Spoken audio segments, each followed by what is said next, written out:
although we'll have to wait until April or longer. The developers that yours truly has spoken with said that despite the problems the Ultra has encountered, it will most likely be ready in April, with 12 to 15 titles ready at system's launch, including 3 that Nintendo's all-star game designer Shigeru Miyamoto, creator of Mario and Donkey Kong, will have had a hand in. 2 of these games we know are Pilotwings 2 Dragonfly X and Star Fox X, using ACM technology and fully rendered spaceships and pilots.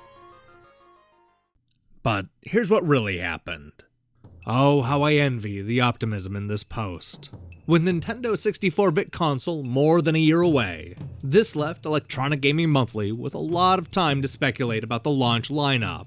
Perhaps it gave them a little too much time, because here we see Quarterman predict 12 to 15 games at release.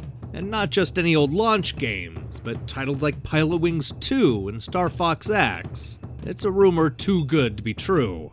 Unfortunately, in reality, Nintendo didn't even come close to launching with 12 to 15 games. After spending a year stressing quality over quantity, the first-party publisher released only 2 games at the Nintendo 64 launch, Super Mario 64 and Pilotwings 64. Next Generation Magazine was quick to name Mario's first 64-bit outing the top video game of all time, and consumers were won over by the open 3D stages. Even if we're being generous to Quarterman and including the entire North American launch window, that would still leave only 8 games released in the entirety of 1996. In fact, it took the Nintendo 64 8 months before finally seeing its 15th game.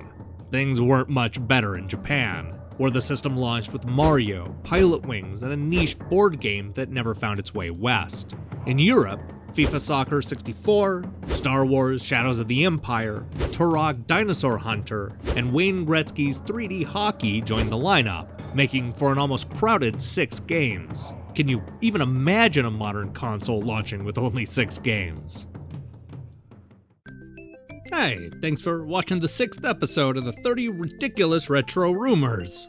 We're just gonna keep on posting these failed predictions all the way leading up to Christmas, so I hope you'll continue to tune in. We've already talked about the PlayStation 2, Virtual Boy, Xbox 360, and Nintendo 64, so obviously it's time to take a look at the Atari Jaguar. You'll never believe what EGM thought would come out for the 64-bitter. Tune in tomorrow when we'll do the math. Also, if you enjoy content like this, then do me a favor and click the subscribe button. Until then,